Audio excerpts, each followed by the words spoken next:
Veni Creator Spiritus, mentres tuorum visita, impleso perna gratia, que tu creasti pectora, qui diceris Paraclitus, altissimi donum Dei, fons vivus ignis caritas, et spiritualis untio, accende lumen sensibus, infunde amorem cordibus, infirma nostri corporis, virtute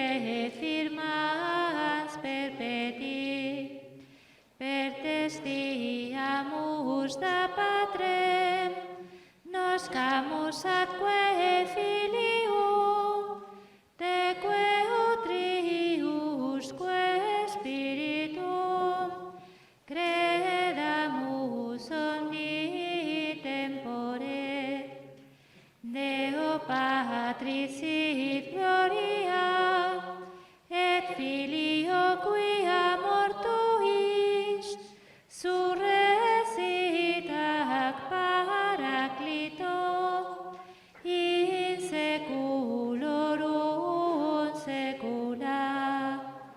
Amén.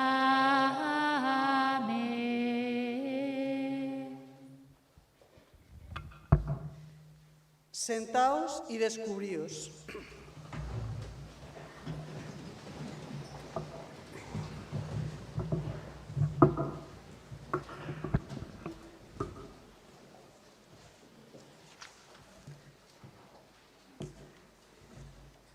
Se declara abierto el solemne acto académico celebrado con motivo de la festividad de Santo Tomás de Aquino.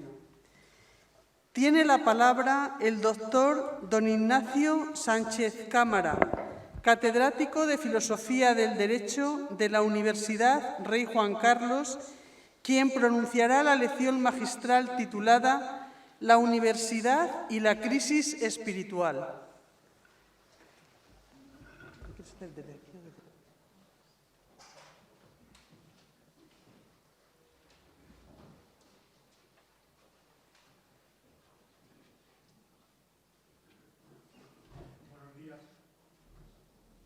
Excelentísima señora rectora de la Universidad Católica de Ávila, autoridades académicas, comunidad universitaria, señoras y señores, en primer lugar quiero expresar mi gratitud, mi alegría y mi agradecimiento por la invitación a este solemne acto académico. Por otra parte, quiero expresar también la alegría por poder participar en él y nada menos que con la lección magistral. No sé si será realmente una lección y es difícil que sea magistral. El título, La Universidad y la crisis espiritual, presupone ya una primera cosa, y es que existe una crisis.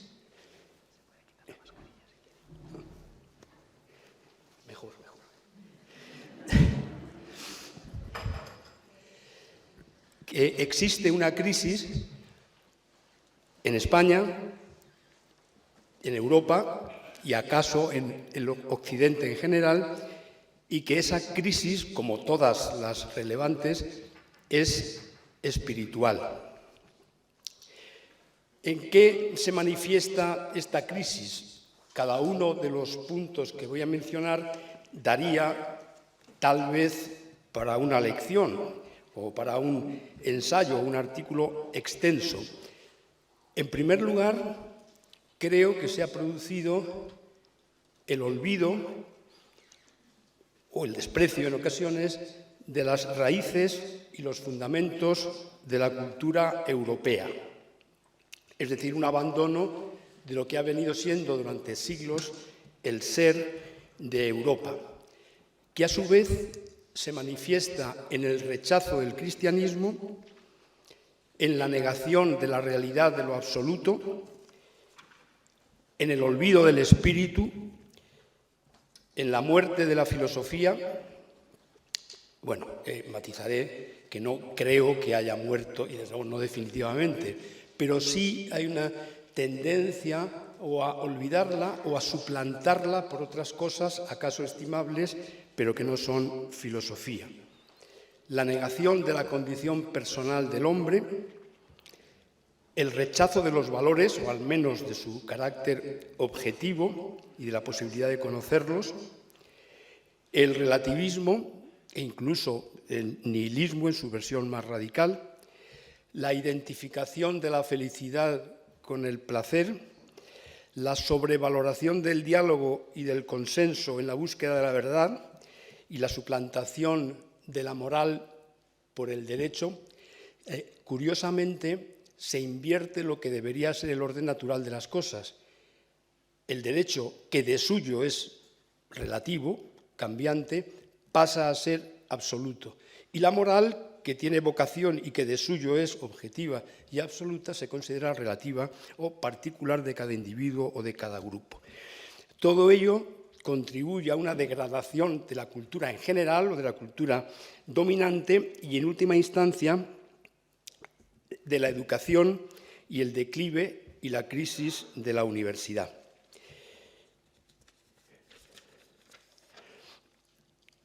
Y una de las consideraciones que me gusta hacer siempre que hablo de Europa o de la crisis actual es una mención a una afirmación que hizo Javier Zubiri en el primero de los libros que publicó, Naturaleza, Historia, Dios.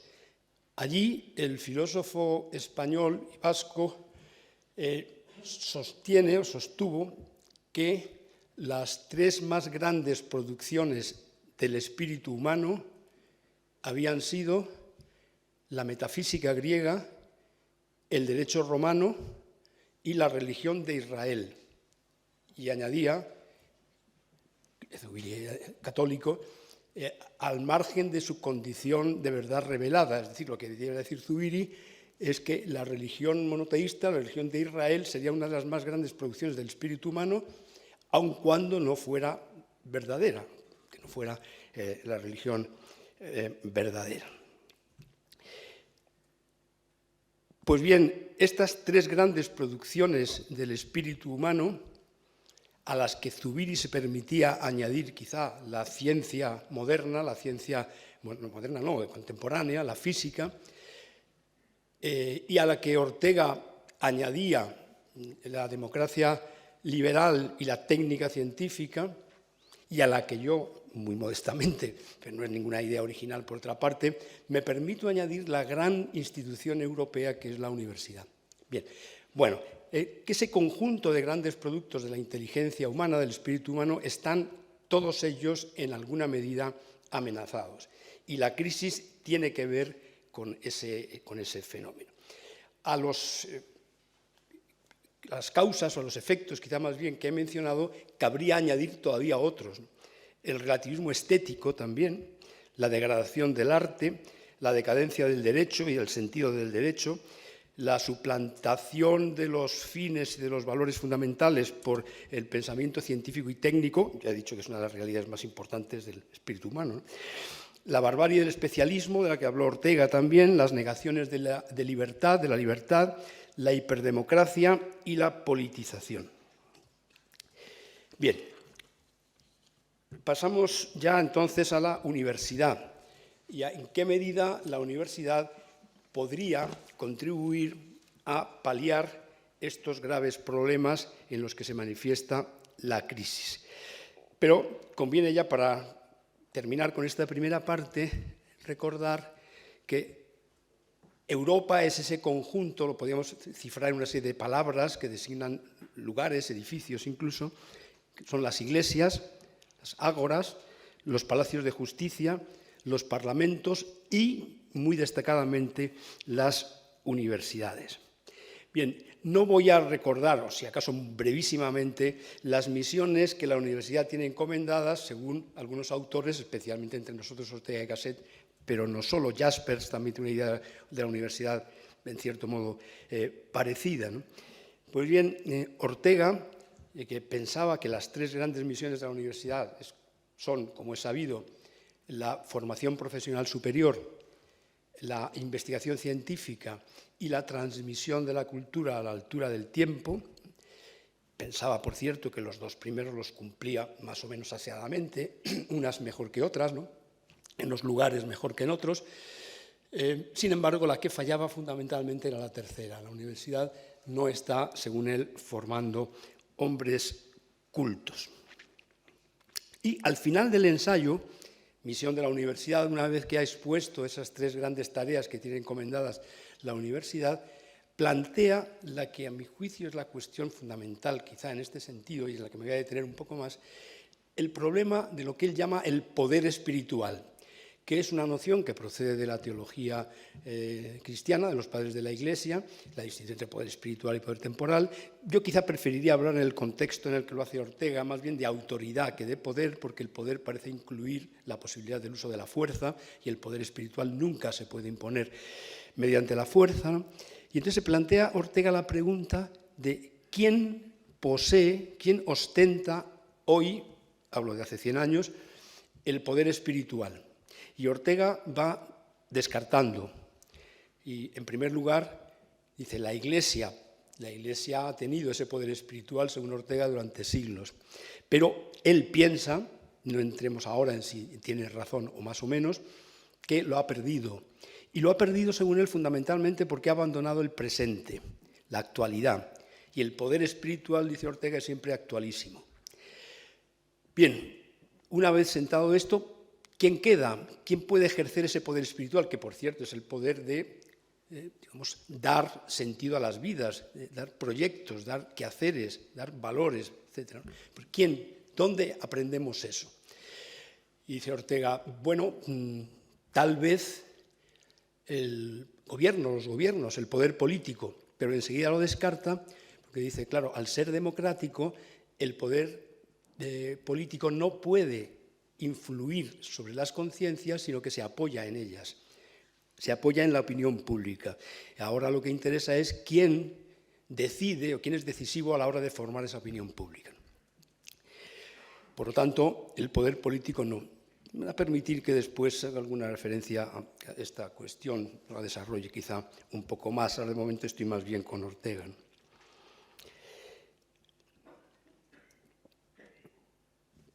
¿Quién queda? Dice Ortega, el poder espiritual no puede quedar vacante. Si lo han abandonado o la Iglesia, o la aristocracia, los gobiernos, ¿quién lo ejerce hoy? Y dice la prensa. El poder espiritual lo tiene hoy la prensa. Y se lanza un texto que casi estoy tentado a leerlo, pero es un poco extenso, creo que nos llevaría quizá demasiado tiempo, a una crítica durísima al estado de los periódicos de su tiempo, al estado intelectual y moral. Pero no porque haya intereses inconfesables en las empresas o porque haya cosas turbias, mentiras, campañas, simplemente por incompetencia.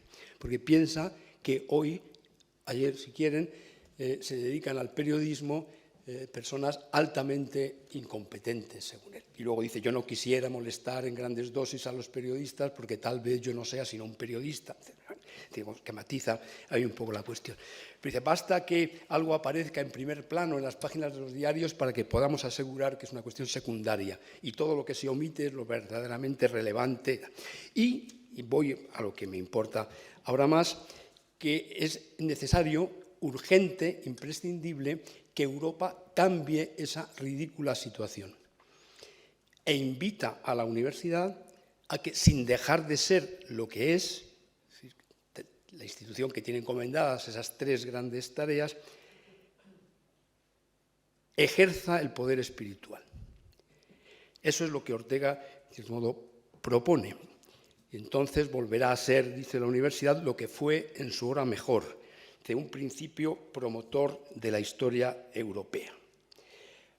Bueno, seguramente lo que más me gustaría destacar a partir de estas afirmaciones de Ortega sería, bueno, en primer lugar, ver si siguen teniendo hoy validez. Yo diría que sí, e incluso que los aspectos más negativos de sus expresiones se podrían haber agravado.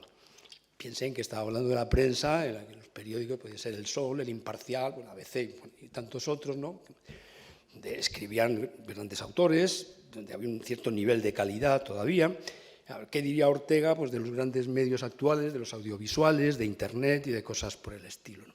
Entonces, yo creo que la situación en gran medida se ha agravado y uno de los problemas fundamentales de nuestro tiempo es ese precisamente. ¿Quién se encarga hoy de formar a los adolescentes y a los jóvenes? Probablemente lo que Ortega calificó como el hombre masa. Ahora, la reflexión que querría hacer yo a propósito de esto es que es enormemente difícil que la universidad pueda cumplir hoy esa función. ¿Por qué? Pues porque en la época de Ortega todavía había un margen para la existencia de ciertas minorías no políticas o económicas, sino minorías ejemplares. Ortega hablaba de minorías selectas, que podían influir en la opinión pública todavía. De hecho, Ortega y sus discípulos y otros intelectuales de la época ejercieron una enorme influencia en la sociedad española, ¿no? Pero hoy día eso parece cada vez más difícil. ¿Y por qué? Porque en alguna medida la universidad ha acabado sucumbiendo a los males que aquejan a la sociedad en general. Los males, los que he enumerado antes, muchos de ellos. Pensemos en dos y más. Uno sería el relativismo. No quiero ser catastrofista, creo que lo estoy siendo, pero bueno, al final habrá una vía para la esperanza, confío. No digo que toda la universidad ni todos los profesores hayan sucumbido al relativismo, pero impera el relativismo en las aulas de una manera que hace muy difícil que la universidad cumpla su función correctamente. Digo, de forma plena, ¿no? Puede cumplir más o menos. Porque, claro, si asumimos el relativismo, en varias de sus formas o en todas ellas, claro, ¿qué sentido podrá tener proponer a los estudiantes la existencia de ciertos productos de la cultura del espíritu que sean verdaderamente relevantes? ¿Por qué unos y no otros? ¿Por qué no cuotas? ¿Por qué esta época y no la otra? Bien, digamos que ese es un problema importante. Y otro, no pretendo tampoco escandalizar demasiado, me temo que no lo estoy haciendo mucho aquí, es la politización, la hiperdemocracia. No digo con esto que la democracia tenga que ser ajena enteramente a la universidad, pero la universidad no es el ámbito, no debe ser el ámbito de la política, por un lado, de la politización, y, por otro, la hiperdemocracia también es un mal en la universidad. ¿Por qué? Porque los modos y los procedimientos en la universidad, en gran parte, en los asuntos fundamentales, no pueden y no deben ser democráticos. Otra cosa es la gestión. Otra cosa son los reglamentos de estudiantes, los sistemas de exámenes, muchas cosas que los estudiantes tienen que ser oídos, y no solo oídos, sino en ocasiones obedecidos, si se quiere. Se les debe hacer caso. Pero hay otros asuntos en los que no. Planes de estudio, pueden ser oídos, pero realmente hasta cierto punto, no digamos ya en la selección de profesorado y otras cuestiones de ese calibre. Entonces, claro, esa democratización falsa de la universidad conduce a la pérdida de la autoridad de los maestros, de los profesores, porque al fin y al cabo no tienen nada relevante que decir más allá que transmitir las opiniones dominantes. En suma, para mantenernos, ya voy a abandonar un poco en el ámbito de las ideas de Ortega, lo que él calificó como rebelión de las masas ha podido triunfar también en la universidad, con lo que difícilmente la universidad puede cumplir esa función. Por otra parte, no puedo dejar de hacer una mención, aunque sea muy de pasada, a Santo Tomás de Aquino, porque estamos aquí convocados para su celebración, para su recuerdo, ¿no? Es uno de los grandes maestros de la historia universal, sin ninguna duda. Pero lo menciono ahora no tanto para hacer un elogio, sino para plantearnos la distancia que hay entre la universidad de su tiempo y la nuestra. Insisto, no se trata de que todo sea malo. Ahora haré alguna observación sobre eso. Espero que no se me vaya la idea. Pero, claro, esto lo ha puesto de relieve con mucha claridad el filósofo MacIntyre, que dice, claro, la universidad, el modelo de universidad medieval, que hay varias universidades, algunas españolas, sin duda, y dice que es la Universidad de París del siglo XIII, en la que, por otra parte, enseñó durante algunos años Santo Tomás de Aquino. Ahora, ¿qué diferencia radical existe entre esa universidad de París del siglo XIII y las nuestras? Pues una de ellas, y quizá la más decisiva, no es tanto que una sea cristiana y las actuales, algunas lo son, ciertamente, pero la mayoría no, y eso podría ser grave, sino que en la Universidad de París, en aquel momento, todos los profesores y los alumnos estaban planteando, discutiendo y analizando las mismas cuestiones desde una perspectiva compartida. Es decir, simplificando un poco, el tema de ese tiempo, filosófico y teológico, era qué hacer con el nuevo conocimiento que se había tenido de las obras de Aristóteles que no se conocían, la recepción de Aristóteles en el occidente cristiano. Pero el mundo, el ambiente intelectual era cristiano, prácticamente todos lo eran, y lo que discutían era eso, ¿qué hace el cristiano con el pensamiento aristotélico? Y había varias opciones, y no había nada monolítico, ni nada dogmático que se pusiera a todos, lo que había grandes debates, y debates agudísimos, que incluso conducían a algunos a posiciones que luego fueron heréticas, ¿no? Eso fue así. Pero sabíamos de qué se trataba, y los que vivían allí lo sabían. Ahora, ¿cuál es el equivalente a esa situación entre nosotros? Hay quien quiso hace unas décadas que el tema de nuestro tiempo era un poco el debate cristianismo, marxismo y demás, pero eso yo creo que no se tiene hoy, a mi juicio, en pie, y tampoco veo muchas alternativas. Desde luego, me parece que lo más relevante puede ser hoy esa confrontación o ese diálogo entre el cristianismo y la ciencia, sobre todo la ciencia natural, sobre todo la biología, quizá, ¿no? Vemos que ahí hay un campo que yo creo que es muy, muy interesante. Pero, claro, falla lo primero, falla que el cristianismo sea la posición dominante en las universidades. Y al fallar eso, este puede ser un tema para las universidades cristianas, pero es muy dudoso que lo pueda ser en las universidades públicas. Entonces ahí hay un problema. Ese pequeño inciso que les dije antes que iba a hacer, y no se me ha olvidado, quiero reivindicar y defender a la universidad de algunos ataques. Y quiero hacerlo porque la critico y la he criticado, incluso en esta intervención ya, con cierta dureza. Ahora, hay críticas que conviene salir al paso de ellas, porque no digo que sean fruto del resentimiento, no sé, eso no sería quizá un tema muy académico ahora, pero sí hay un cierto resentimiento de quienes no pueden estar en la universidad, han pasado por ella, o simplemente quienes hablan muy de oídas y piensan que todo en la universidad es ruina, corrupción, ignorancia. Sobre eso yo tengo que decir, y espero que puedan compartir esta reflexión, que si tenemos buenos profesionales, y los tenemos, se han formado en la universidad.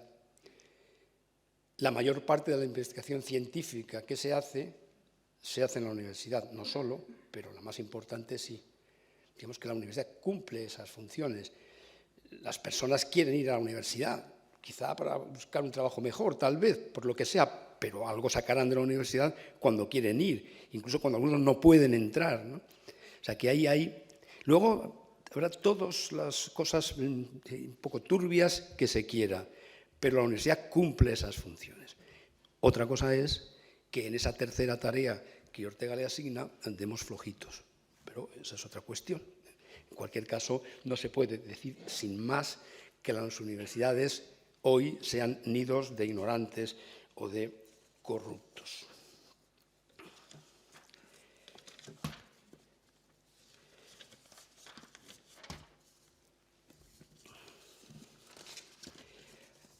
Bien, planteando el problema de en qué medida la universidad puede contribuir a resolver o a paliar los efectos de esta crisis espiritual, querría plantear ya en el último camino de esta intervención, en la última fase de esta intervención, el problema que le plantea a la universidad, a las universidades, una idea que se está extendiendo.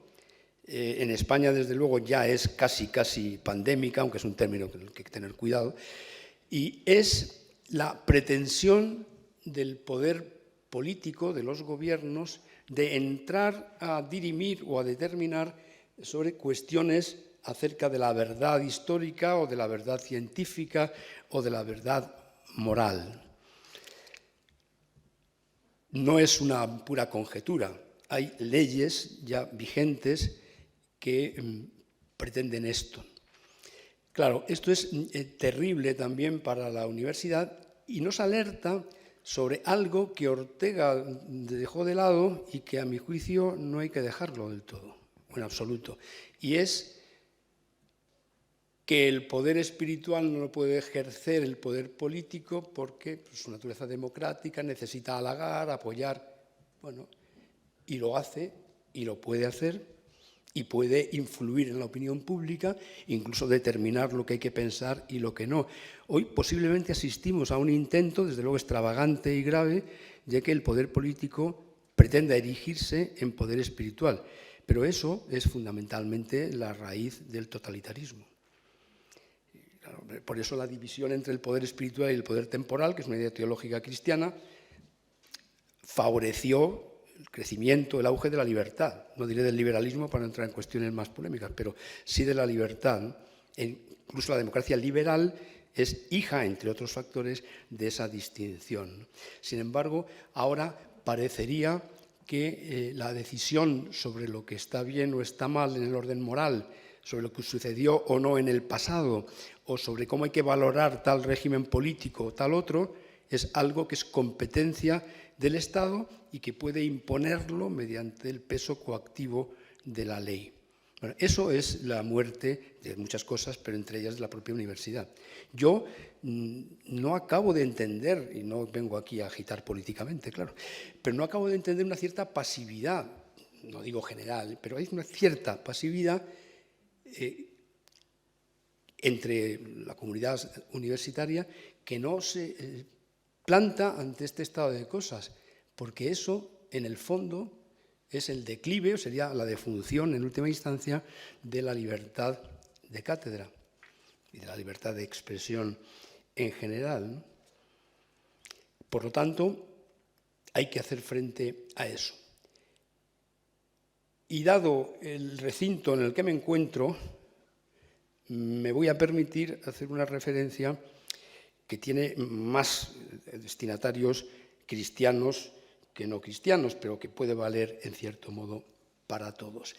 En este sentido, en este último sentido de lo que estoy hablando, es necesaria también una alianza, y no soy, desde luego, el primero que lo pide, sin duda, una alianza entre pensadores, intelectuales, si quieren, científicos, cristianos, filósofos sobre todo, y quienes no lo son, porque hay un ámbito de ideas que compartimos.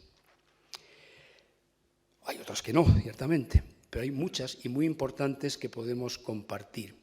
Y es inconveniente no hacer esa alianza o ese diálogo, porque puede parecer, si no, cosa que es falsa, que estos asuntos son asuntos domésticos de los cristianos, que se sienten amenazados por una sociedad que piensa ahora de otra manera. No, no, es que el problema de que la verdad no es competencia de los gobiernos es un problema que lo han tratado pensadores cristianos y pensadores no cristianos.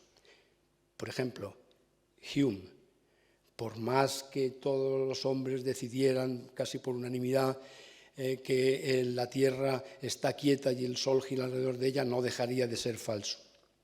Porque eso no lo pueden decir, no ya los gobiernos, ni los hombres, ni la mayoría de los hombres. Son verdades, que se pueden conocer o desconocer, ¿no? Condorcet, no cristiano, revolucionario, pero critica al sector radical de la Revolución Francesa, especialmente a Robespierre, diciéndole lo que no es muy cortés aquí quizá, pero bueno, dice, Robespierre es un cura, y lo dice en sentido más bien despectivo, peyorativo, porque lo que quiere hacer es sustituir a la Iglesia, que ahora hay que pensar lo que él quiere que se piense, ¿no?, en lugar de postular la libertad. Bueno, Condorcet también es un crítico de lo que empezó a llamarse ya las religiones políticas, expresión que luego utilizó ya en el siglo XX Baudelaire con la crítica al totalitarismo, porque al fin y al cabo, ya digo, esa es una de las raíces del totalitarismo. John Stuart Mill: la función de los gobiernos en la educación es solo garantizar el ejercicio de ese derecho,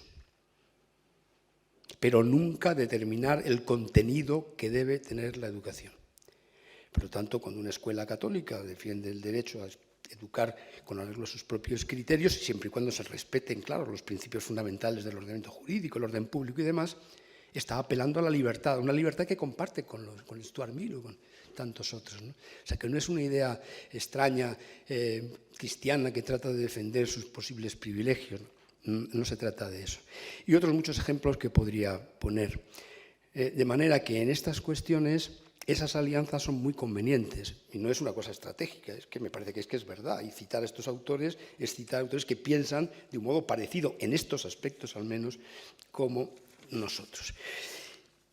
Termino con lo que acaso sea más importante para mí después de todo este recorrido, que es la noción que he utilizado un poco de pasada de minoría ejemplar.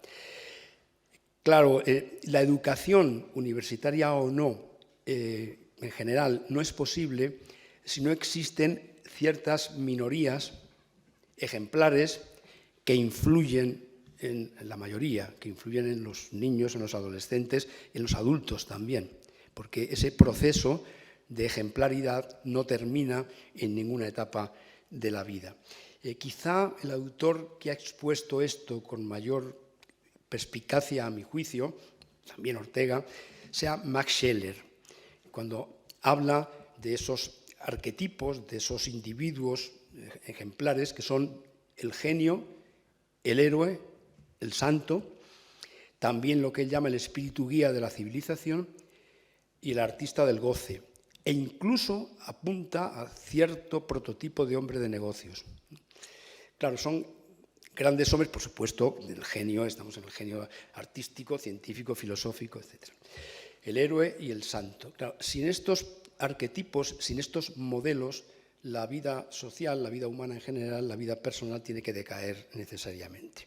Entonces, importa que la universidad pueda contribuir, debería hacerlo, debería serlo ella misma, una forjadora de estas minorías y de esta autoridad espiritual. También se ha utilizado el concepto en el ámbito del más reciente pensamiento cristiano. Los autores, Luis Granados e Ignacio de Rivera, han publicado hace algo más, quizá 4 o 5 años, un libro colectivo que se titula Minorías creativas, el fermento del cristianismo.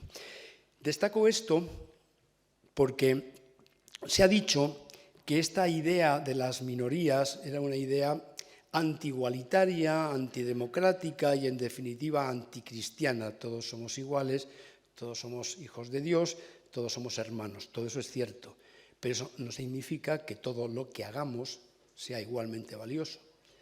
Tenemos la misma dignidad. No pierde la dignidad el peor criminal en cuanto persona humana, pero evidentemente la conducta de ese criminal no puede equipararse a la conducta de un santo. Bien. Y por otra parte, la idea de que el cristianismo, me estoy metiendo en un terreno un poco complicado, sea enteramente enemigo de la existencia de minorías, no parece que sea enteramente cierto. Pueden después rebatirme, por supuesto, todo lo que quieran, ¿no? Pero la idea de la puerta estrecha, por ejemplo, la idea de que Cristo se rodea de un grupo reducido de discípulos, no se trata de que sea un elitista, que a 12 y los demás, no, es para influir en los demás, pero esas son las minorías las que pueden hacerlo, las que deben hacerlo. Muchos son los llamados, pocos los elegidos. Símiles como el grano de mostaza, la sal de la tierra, expresión que utiliza John Stuart Mill para referirse a esas minorías también ejemplares, ¿no? Todo eso no es en absoluto anticristiano. En definitiva, esto nos lleva a la verdadera misión del intelectual y, por lo tanto, de la universidad. Y esa misión no puede ser halagar a la opinión pública, repetir los tópicos que ya están vigentes, decir lo que se espera que uno diga, imponerle lo que tiene que decir, lo que la mayoría quiere. Jamás se podrá aceptar, con todo el respeto al Parlamento, a los parlamentos que tengo, pero el Parlamento no tiene legitimidad para dirimir cuestiones morales.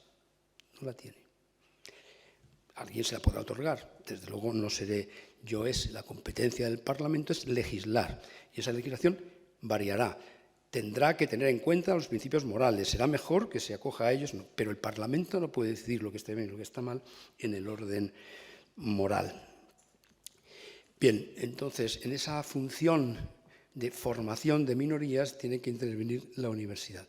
Porque la tarea del intelectual, si vale todavía el término, es oponerse a la opinión dominante, rectificarla, criticarla. Aunque estoy abusando de él, como hago de costumbre, Ortega decía que las dos misiones del intelectual eran oponerse y seducir. Y el prototipo de esos dos modelos eran el profeta de Israel y el filósofo griego. Es decir, el profeta de Israel no halaga al pueblo, al revés, por eso acaba como acaba normalmente, claro. No halaga, lo que hace es oponerse, criticar, censurar, instar a vivir de una determinada manera, ¿no? Eso, ¿quién va a hacer eso hoy, ¿no? Bien, y termino simplemente con una pequeña conclusión que no sé si aporta mucho, pero que condensa en cierto modo todo lo que había querido decir en esta intervención y lo que llevo intentando decir durante algunos años. La crisis actual es una crisis de naturaleza espiritual, porque es fundamentalmente intelectual y moral. Y la raíz de esa crisis está en la negación de la existencia de minorías ejemplares. Claro, los jóvenes siguen fijándose en modelos, si es que ese mecanismo no va a terminar nunca. El problema ahora es establecer quiénes son esos modelos y qué tipo de influencia ejercen. Si eso penetra en la universidad, estamos perdidos. Incluso aunque no penetre, vamos mal. Pero creo, lo que me gustaría hacer, que quiero anunciar posibles trabajos, es precisamente un análisis de cuáles son estos modelos y qué están aprendiendo, qué imitan los adolescentes en nuestro tiempo. Y luego mirar a la universidad y ver si aquí se rectifica y en qué manera, en qué medida se rectifica eso. Pero no hay posibilidad de superar la crisis si no hay una recuperación de la autoridad espiritual. Muchas gracias.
Tiene la palabra el señor secretario general para proceder a la entrega de premios y distinciones.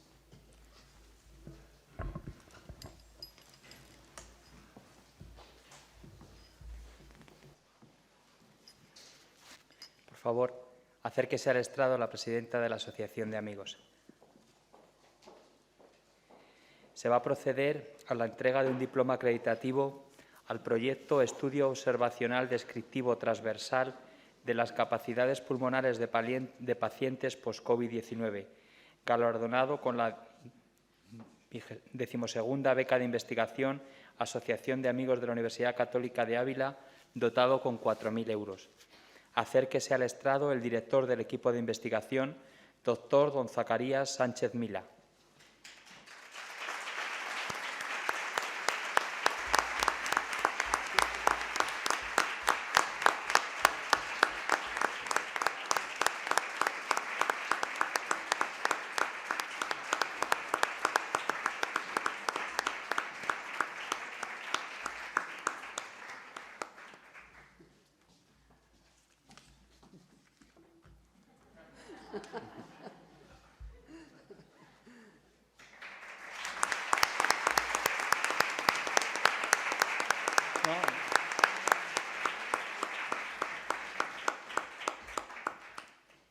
Se va a proceder a la entrega de un diploma acreditativo al proyecto Influencia del COVID-19 en la enseñanza, digitalización de las prácticas de laboratorios de la UCAP, galardonado con el 6º Premio de Innovación Educativa Asociación de Amigos de la Universidad Católica de Ávila, dotado con 2.000 euros. Acérquese al estrado el componente del equipo de investigación, doctora doña Ana Isabel Gómez Vallecillo.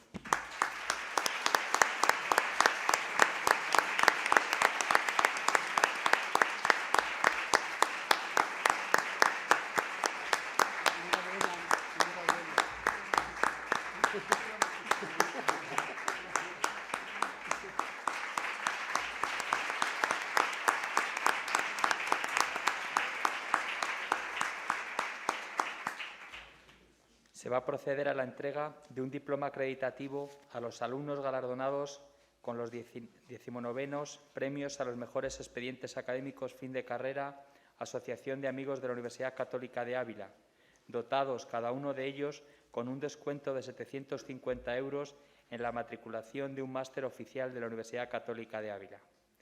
Acérquese al estrado doña Alejandra Martín Soler, de la Facultad de Ciencias Sociales y Jurídicas.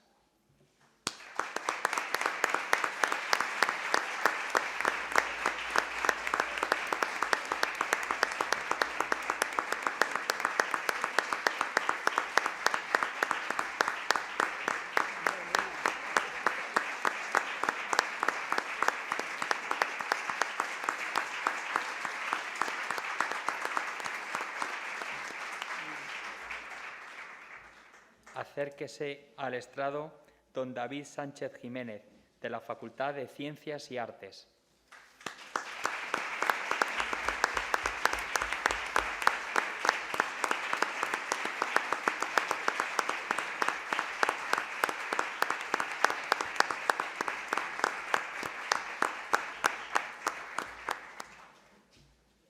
Y acérquese al estrado doña Lidia Escobar Escobar, de la Facultad de Ciencias de la Salud.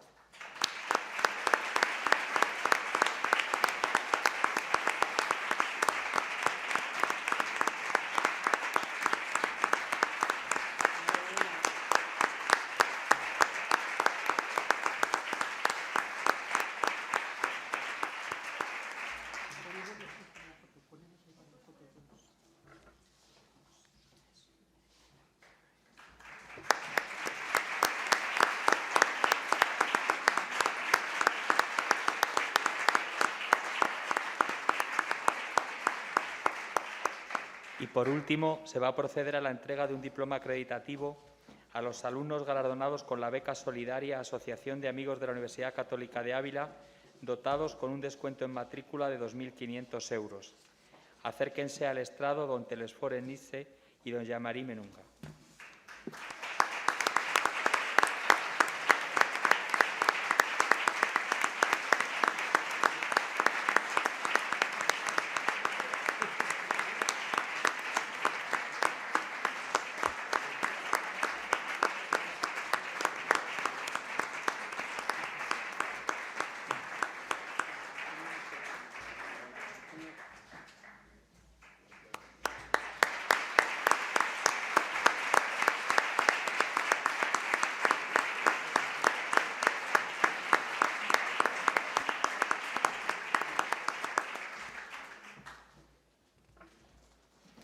continuación, se va a proceder a la entrega de distinciones a los profesores de la Universidad Católica de Ávila que han accedido al grado de doctor desde la última festividad de Santo Tomás de Aquino. Acérquese la profesora doctora doña María del Rosario Ferreira.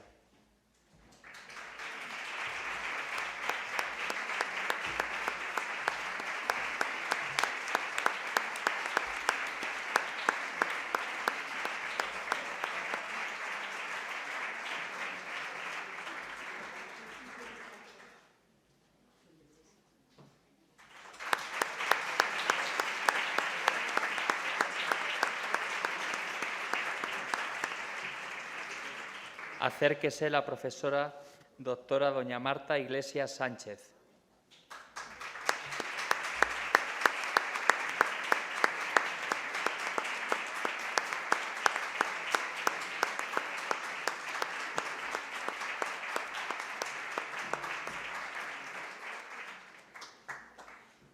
Acérquese la profesora doctora doña Gabriela Torregrosa Benavent.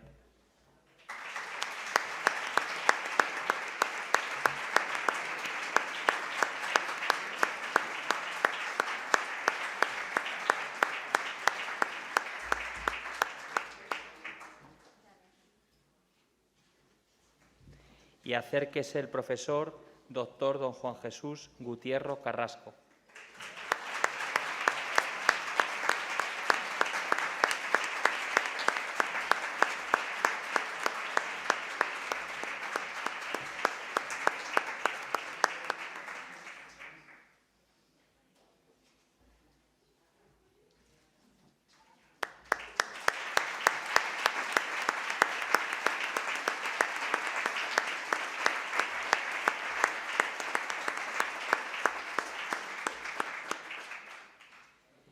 Se va a proceder ahora a la entrega de distinciones a los profesores que han obtenido la valoración de excelente en la actividad docente dentro de la convocatoria del programa Docentia 2020-2021. Acérquese al estrado la profesora doña Carmen Chivite Cebolla.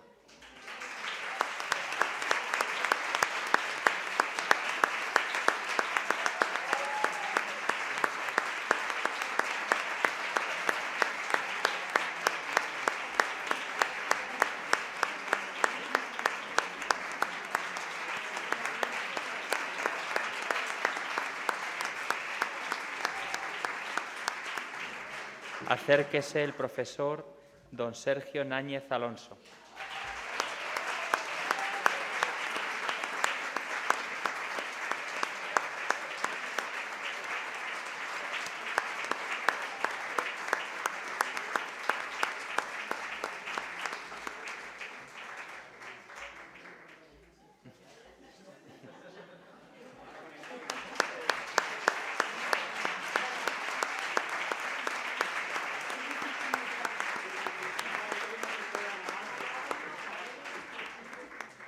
Reunida la Junta de Gobierno de la Universidad Católica Santa Teresa de Jesús de Ávila en sesión de 20 de diciembre de 2021, acuerda por unanimidad otorgar un reconocimiento a todas aquellas personas que desde los comienzos y durante 20 años han realizado diligentemente su actividad laboral en este centro universitario. Acérquese al estrado don Fernando Herráez Garrido.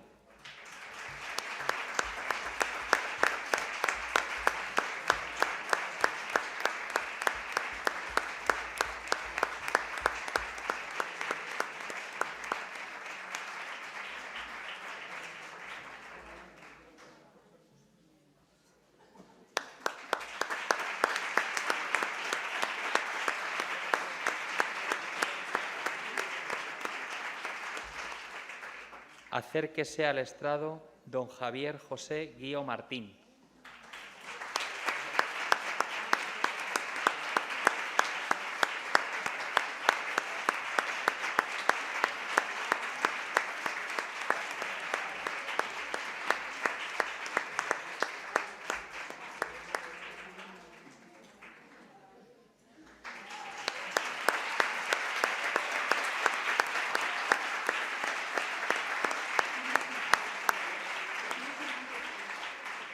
Acérquese al estrado don Jorge Monjil Manso.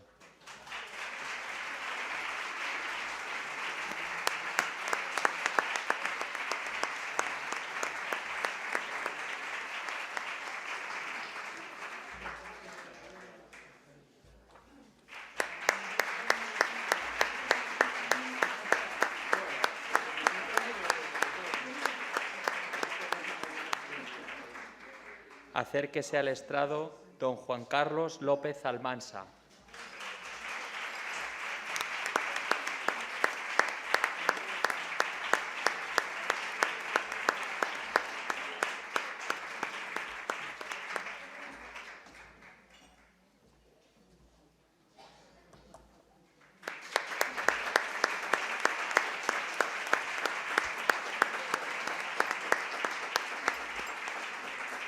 Acérquese al estrado don Miguel Ángel Gutiérrez García.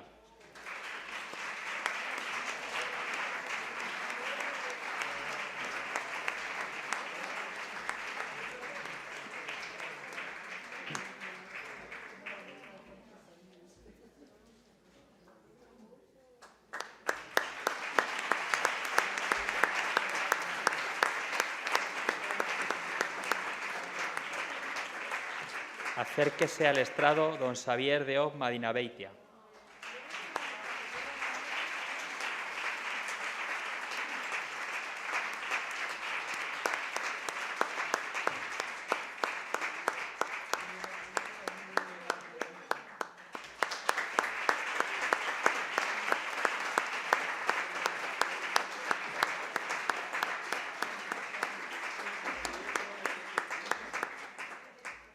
Acérquese al estrado don Álvaro Mendo Estrella.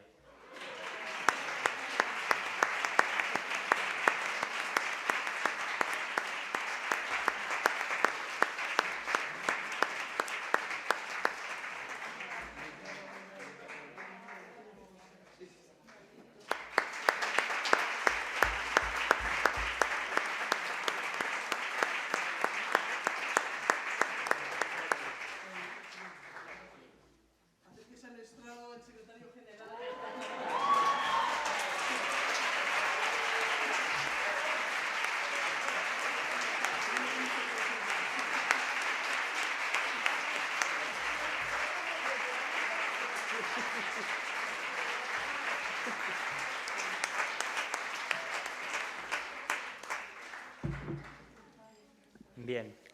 Reunida la Junta de Gobierno de la Universidad Católica Santa Teresa de Jesús de Ávila, en sesión de 13 de diciembre de 2021, acuerda por unanimidad otorgar un reconocimiento a aquellas personalidades que han contribuido a la creación y consolidación de esta universidad, todo ello con ocasión del 25º aniversario de la Constitución de la Universidad. Acérquese al estrado don Ángel Aceves Paniagua.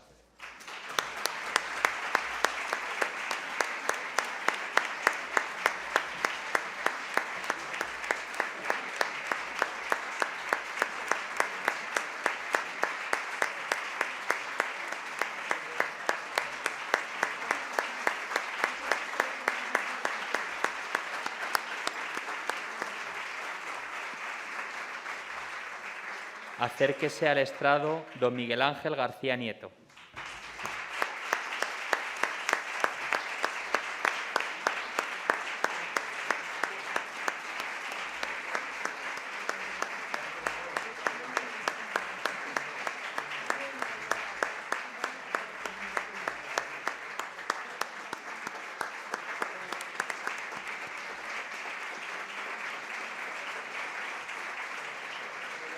Acérquese al estrado don Sebastián González Vázquez.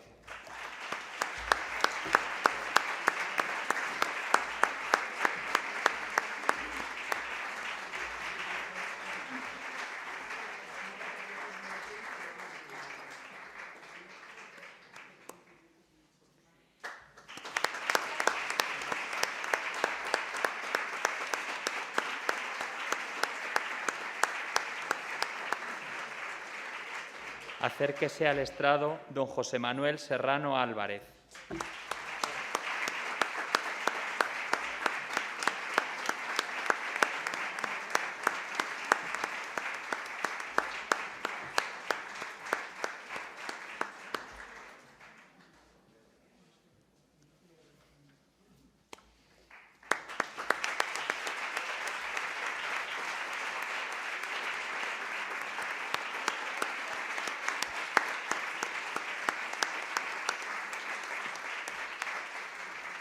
Y acérquese al estrado don Francisco Salinas Ramos.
Señora vicerrectora, secretario general, profesor Sánchez Cámara, autoridades, miembros de la Corporación Municipal, diputado de Cultura, director provincial de Educación, excelentísimo señor exministro, senador, procurador de las Cortes de Castilla y León, autoridades que nos acompañáis, autoridades académicas, profesor Raga, patrono de la Fundación Teresa de Ávila y de la Fundación Tellamar, presidenta de los Amigos de la Universidad Católica de Ávila, presidenta de la Fundación Ávila, queridos profesores, queridos alumnos, queridos familiares que nos habéis querido acompañar hoy a la entrega de estos premios. Un saludo muy especial a todos aquellos que nos están siguiendo por streaming. Queridos amigos, señoras y señores, hoy celebramos la fiesta de Santo Tomás, la fiesta de la Universidad, y de manera muy especial queremos conmemorar nuestras bodas de plata, 25 años de la Universidad Católica de Ávila. Gracias a todos los que habéis querido acompañarnos y a todos los que hubieran querido estar aquí. Ha habido a numerosas personas que por motivos de aforo hoy no han podido estar aquí, pero que nos están acompañando y que lo hubieran querido hacer con mucho gusto, especialmente pues, para acompañaros a todos los que habéis recibido un premio. Es verdad que este acto es un acto pues, un tanto austero, pero no hemos querido dejar de hacerlo, puesto que la situación sanitaria pues, no evoluciona en corto, sino más bien en largo, y yo creo que hay que ir poco a poco con prudencia, pero ir haciendo una vida normal dentro de lo que cabe. Así que sepáis que muchas personas hoy no están aquí, pero que han sido por motivos de aforo. Pero a los que habéis querido estar aquí, pues muchísimas gracias por acompañarnos. Muchísimas gracias al profesor Sánchez Cámara, porque realmente nos ha dado una brillante lección magistral y además nos ha estimulado a reflexionar con esa dura autocrítica de lo que es la universidad, pero que comparto ciertamente, y también decirle que, aunque él transmitía un cierto pesimismo, que sepa que aquí en la Universidad Católica de Ávila estamos por el tema de esas pequeñas minorías y de esa transformación de la sociedad lentamente, pero de forma constante y con ese compromiso que tenemos pues, de buscar la verdad y de transmitir esos valores del humanismo cristiano. Me ha gustado mucho lo que nos ha dicho también de ese diálogo entre cristianos y no cristianos, pero pensadores que busquen la verdad. Y yo creo que ahí coincidimos muchos, y creo que para muchos de vosotros, jóvenes profesores, creo que nos ha puesto una importante tarea, así que muchas gracias por esta brillante lección que ha sido casi una lanzada ahí a ver si nos ponemos las pilas, espabilamos y nos dedicamos pues a lo que tiene, a esa misión que tiene que cumplir la universidad, ¿no? De buscar la verdad y formar a nuestros alumnos, a nuestros estudiantes, pues formarles espiritualmente, como ha dicho, desde la moral y desde la verdad. Así que muchas gracias, profesor Sánchez Cámara, que no nos ha defraudado. Hoy es un día, por supuesto, para agradecer a tantos que trabajáis por la Universidad Católica de Ávila, para reconocer el esfuerzo y el trabajo. Muchos de los que estáis sentados aquí en el lado izquierdo del escenario, hoy no habéis recibido ninguna medalla ni ninguna condecoración, otros sí, pero no hay mayor condecoración, mayor regalo que la satisfacción del bien hecho. Y yo os agradezco pues vuestro trabajo día a día en formar a nuestros alumnos. Vaya mi enhorabuena, desde luego, a todos los que habéis recibido premios, a los que habéis recibido esos premios de la Asociación de Amigos de la Universidad Católica de Ávila, que son tan importantes. Así que muchas gracias también a la presidenta, doña Nieves Burguillo, por la labor que realiza la Asociación de Amigos. Felicito, por supuesto, a los alumnos que habéis recibido el premio a los mejores expedientes, a los que habéis obtenido excelente en el programa Docentia, a los que habéis ganado la beca de investigación o el premio a la innovación educativa. Y, cómo no, pues felicito especialmente a los de los 20 años, que habéis pasado prácticamente vuestra vida, o más de la mitad de vuestra vida, aquí en la universidad, contribuyendo con vuestro trabajo y compromiso a que la UCAD sea posible. Muchísimas gracias a todos. Yo hace ya también unos cuantos años que llegué, no todavía 20, pero ya faltan pocos, y erais todos casi unos niños y ya sois todos unos ilustres profesores, doctores acreditados, un orgullo para nuestra institución. Así que muchísimas gracias por lo que hacéis día a día, aunque no siempre nos pongan medallas, pero como os decía, la mejor medalla es nuestro trabajo bien hecho y esos correos que de vez en cuando nos llegan desde nuestros alumnos agradeciéndonos o diciéndonos cómo les ha cambiado la vida el pasar por la universidad, porque algunos de esos sí que tenemos.